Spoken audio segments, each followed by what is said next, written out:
आपण पाहत आहात संविधानमुख नाईक डिजिटल न्यूज। अन्याय अत्याचार विरोधात लढणारा बुलंद आवाज म्हणजेच संविधानमुख नाईक डिजिटल न्यूज।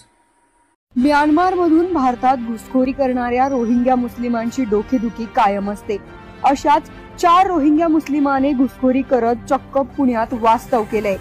जुलै महिन्यात हे 4 रोहिंग्या म्यानमारमधून बांगलादेशात आणि बांगलादेशातून त्यानंतर थेट पुण्यातील देहू रोड परिसरातील गांधीनगर भागातील पंडित चाळीत बेकायदेशीररित्या राहत होते।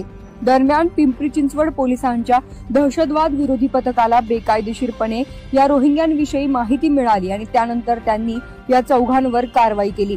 मात्र यातील एका घुसखोर रोहिंग्या मुजम्मिल खान याने पुण्यात 80,000 रुपयांना जागा विकत घेतली आणि त्या जागेवर घर बांधलं आणि संसार देखील थाटला। बनावट कागदपत्र वापरून ही जागा बेकायदेशीर पद्धतीने विकत घेतल्याची माहिती आता समोर आली आहे। याच परिसरात राहणाऱ्या चंद्रभागा कांबळे यांच्याकडून त्याने 80,000 रुपयांना 600 चौरस फूट जागा खरेदी केली आहे। मुजम्मिल खान याने म्यानमार येथील इस्लामिक संस्थेत मौलानाचा कोर्स पूर्ण केलाय। तो आणि त्याची पत्नी 2 मुलांसह म्यानमार येथे राहत होते। 2022 मध्ये तो कुटुंबियांसह बांगलादेशात राहायला गेला। मात्र बांगलादेशात काम न मिळाल्याने त्याने भारतात घुसखोरी केली। काही काळ तो कोलकात्यात राहत होता। मात्र तिथे काम न मिळाल्याने त्याने थेट पुण्यात धाव घेतली आणि देहू रोड परिसरात तो बेकायदेशीर पद्धतीने राहत होता।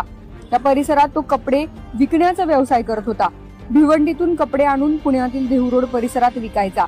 भिवंडीत असताना 500 रुपये देऊन त्याने आधार कार्ड तयार केलं आणि त्यातून त्याने भारतीय असल्याची ओळख सगळ्यांना पटवून दिली। त्यानंतर त्याने देहू रोड भागात सुपारी विकायला सुरुवात केली आणि याच काळात देहू रोड येथील गांधीनगर भागातील चंद्रभागा कांबळे यांच्या संपर्कात येऊन त्यांच्याकडून 80,000 रुपयाने 600 चौरस फूट जागा विकत घेतली आणि तेथेच घर बांधलं।